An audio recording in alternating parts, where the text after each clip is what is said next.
पाकिस्तान में इस वक्त एक कोहराम है, एक नई मुसीबत में पाकिस्तान ने अपने आप को डाल लिया है। तो मोदी जी कम से कम आप तो चैन से बैठिएगा और आप अब ऑपरेशन सिंदूर 2 करके बार बार हमारी तरफ मत देखिएगा, क्योंकि हम पहले ही ईरान और उसके पहले अफगानिस्तान के साथ हमारे जो झड़पे या क्लैशेस चल रहे उसी से संभल नहीं पा रहे। ईरान खत्म हो जाए, पाकिस्तान अगला निशाना बने, सारे मुसलमान या तो घर वापसी हो जाए, इनकी किधर चले जाएं, पता नहीं, कुछ समझ नहीं आ रही चीमा साहब के ये इस दुनिया का क्या बनेगा, कि अब जंग ये रुकेगी कैसे, कोई समझ नहीं आ रही है रुकेगी कैसे। बीबी नेतन्याहू को कन्विंस कौन करेगा? रमजान के महीने में एक दूसरे को मार रहे हैं, मैं सीधी सी बात है। तो साहब रमजान के महीने में शहादत की कीमत 10 गुनी 100 गुनी होती है अकॉर्डिंग टू दिस एक्ट। हाँ, पर वो अगर काफिरों से लड़ोगे तब ना, मुसलमान से लड़ेगा तो वो तो प्रॉब्लमेटिक है ना। या तो मुसलमान वो तो ऐसे नहीं लड़ते, वो पहले जो है जिससे लड़ाई होती है पहले उसको काफिर डिक्लेयर कर देते हैं फिर लड़ते। अच्छा, हाँ ठीक है, फिर टेक्निकली ठीक बोला आपने, फिर आप 100% राइट। तो इसलिए अफगानिस्तान वालों ने पाकिस्तानों को काफिर डिक्लेयर कर दिया, पाकिस्तान वालों ने अफगानिस्तान को काफिर डिक्लेयर कर दिया, इधर ईरान वालों ने अरब वालों को काफिर डिक्लेयर कर दिया, अरब वालों ने ईरान को काफिर डिक्लेयर। हाँ, वैसे शिया तो काफिर है इनके हिसाब से, तो शिया उनके और शिया के लिए सुन्नी काफिर, तो इसलिए कोई दिक्कत वाली बात नहीं है, सब आपस में लड़ रहे हैं।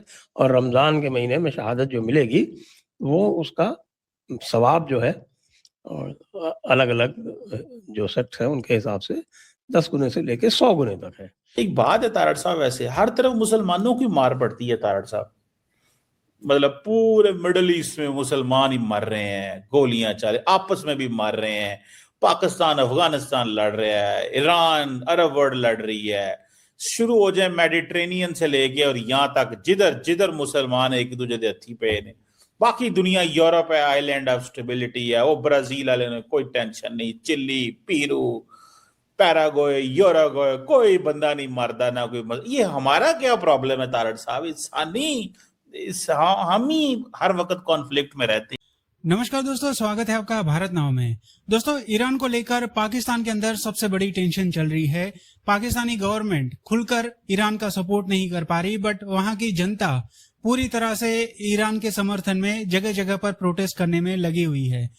कई पाकिस्तानी इस प्रोटेस्ट की वजह से जान गंवा चुके हैं, बट पाकिस्तानी गवर्नमेंट किसी भी तरह का कोई भी एक्शन नहीं ले पा रही। अब पाकिस्तान के अंदर सबसे बड़ा डिस्कशन ये चल रहा है कि पाकिस्तान खुलकर ईरान के साथ क्यों नहीं खड़ा, और अगर खड़ा होता है तो सऊदी के अगेंस्ट में खड़ा हो जाएगा। दूसरी तरफ डोनाल्ड ट्रंप को भी पाकिस्तान नाराज नहीं कर सकता, क्योंकि जो डिमांड्स वहां से आती है पाकिस्तान को पूरी करनी ही पड़ती है।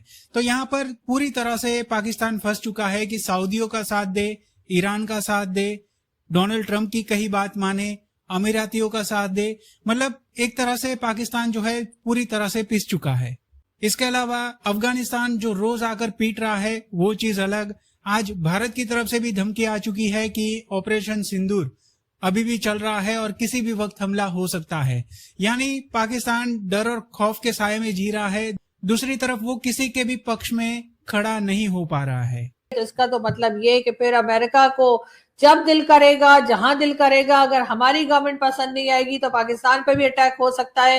वैसे तो खैर उनको अटैक की जरूरत पड़ेगी नहीं, इसलिए हमारे लोग तो वैसे ही हाथ जोड़ के सामने खड़े रहते हैं कि जी तुसी बस जी हुक्म करो और हम हुक्म के गुलाम है। कि पाकिस्तान के अंदर PTI, Mossad, BJP, Hamas, TTP Pakistan के खिलाफ यक ज़बान है। इनका इंटरेस्ट सामने नजर आ रहा है कि पाकिस्तान तबाह हो जाए। इस वक्त यूनिपोलर है, सिर्फ और सिर्फ ताकत किसके हाथ में है? बीबी नेतन्याहू के। The most strongest person on the planet Bibi Netanyahu. ये मान लेना चाहिए, आज मान लें, कल मान लें, जब भी मान लें, यहीं से दुनिया शुरू होती है, वहीं खत्म हो जाती है। देखकर यकीनन पाकिस्तान और पाकिस्तान जैसी छोटी कंट्रीज जो है उनको समझ लेना चाहिए, उनको अपने कान खड़े कर लेने चाहिए कि जी ये चीज आपके साथ भी हो सकती है। जिस वक्त भी आपने जरा सी बात के लिए भी ना किया अमेरिका को, तो उस वक्त आपका हशर नशर क्या होगा? बिल्कुल वही होगा जो इस वक्त ईरान के साथ हो रहा है। मुसलमानों को भी मान लेना चाहिए, मेरे ख्याल में उनको भी कहें कि माई बाप घुटने हम टेक रहे हैं, आप मानते हैं खैर, इसमें कुछ शक भी नहीं है, कौन सा डिनाई कर रहे हैं आप? देखें ना, मैं बल्कि क्वेश्चन ये है कि 3.5 लाख गजा के अंदर मुसलमानों का दिन दिहाड़े मर्डर किया गया, को है माइकल लाल बोल के दिखाया। इनका भी बात तो वही है, इसमें कोई शक नहीं। हाँ, मोदी को पता था युद्ध होगा, हर दुनिया के हर नेता को पता है, दुनिया के हर हेड ऑफ स्टेट को पता था युद्ध होगा। खमेनी ने अपना जानशीन क्यों चुना, उसको भी पता था युद्ध, सबको पता था युद्ध होगा। क्या भारत का ये दायित्व नहीं बनता कि भारत वहां खड़े हो जाए? क्या सनातनियों का दायित्व नहीं बनता कि हमारा सबसे बड़ा नेता वहां खड़ा हो जाए? मैं कह रहा हूं मोदी जी ने ये कह के ना, अपने जो कहते हैं ना सनातन का हॉल ऑफ फेम है, उसमें अपने आज नाम दर्ज करवा लिया। It will be a moment of Modi जो कभी नहीं भूली जाएगी। ये मोदी का वो फैसला होगा जिसके लिए मोदी को सनातनी चिरकाल तक याद रखेंगे। एक बात बताइए, क्या भारत माँ का कर्ज नहीं था जो मोदी जी ने उतारा? बिल्कुल उतारा। सनातनियों की अपेक्षा नहीं थी हम सर इजराइल के साथ खड़ा हो, बिल्कुल खड़े हुए। जब हमारे देश पे आपदा आई, ये हमेशा हमारे साथ खड़े हुए, अनकंडीशनल खड़े हुए। और आज देखिए प्रधानमंत्री और प्रधानमंत्री में क्या फर्क है। मिसेस गांधी ने तो, इंदिरा जी ने तो रिफिलिंग नहीं दी। आज मोदी कह रहा मैं तुम्हारे साथ खड़ा हूं। अगर आज आप ट्रंप की बात सुने, वो हमारी वाली बात कर रहा था सर, आज जो हम करते आ रहे हैं, कह रहा है ये सिविलाइजेशनल वॉर है। He said today, it's a civilizational war.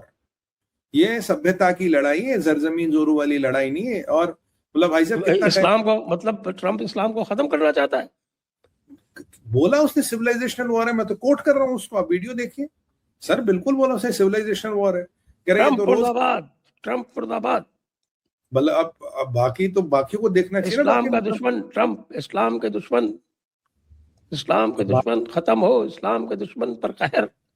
ऐसे में अगर अमेरिकन कॉन्सुलेट पे और कई जगह पर पाकिस्तानियों ने अटैक किए तो उसके बाद क्या होगा? क्या ट्रंप शाबाशी देंगे, कहेंगे जी बड़ा अच्छा काम किया, क्या करेंगे, खुश होंगे, शाबाशी देंगे? ऐसा कुछ होता हुआ दिखाई नहीं दे रहा। यकीनन अब पाकिस्तान जो है वो असल मुश्किल में पड़ गया है। लोग जानते ही हैं कि इस वक्त पाकिस्तान की गवर्नमेंट जो है वो चाहते हुए या ना चाहते हुए जैसे भी हो, लेकिन इजराइल के खिलाफ भी कोई बात नहीं कर पा रही। क्योंकि अगर इन्होंने ये कहा कि इजराइल ने अटैक गलत किया था ईरान पर, तो इनके आजकल जो इन्होंने अपने डैडी, अब्बा जी या पिताजी बना रखे हैं, यानी कि डोनाल्ड ट्रंप, वो नाराज हो जाएंगे। और डोनाल्ड ट्रंप की नाराजगी जो है वो पाकिस्तान अभी अफोर्ड नहीं कर सकता। पाकिस्तान तो शायद अफोर्ड कर ले, पाकिस्तान की पब्लिक भी अफोर्ड कर ले, लेकिन पाकिस्तान के वो लोग जिनके हाथ में पावर है, जो कि अपनी कह लीजिए अपने खुद के बैंक अकाउंट जो है वो भरने को बैठे हुए हैं, जो पाकिस्तानी पब्लिक का खून पी रहे हैं बैठकर, वो भी विदाउट स्ट्रॉ, जी हाँ, उन लोगों को प्रॉब्लम आ जाएगी। तो इसलिए ये लोग ना तो इजराइल के खिलाफ कोई बात करेंगे, ना ये अमेरिका के खिलाफ कोई बात कहेंगे।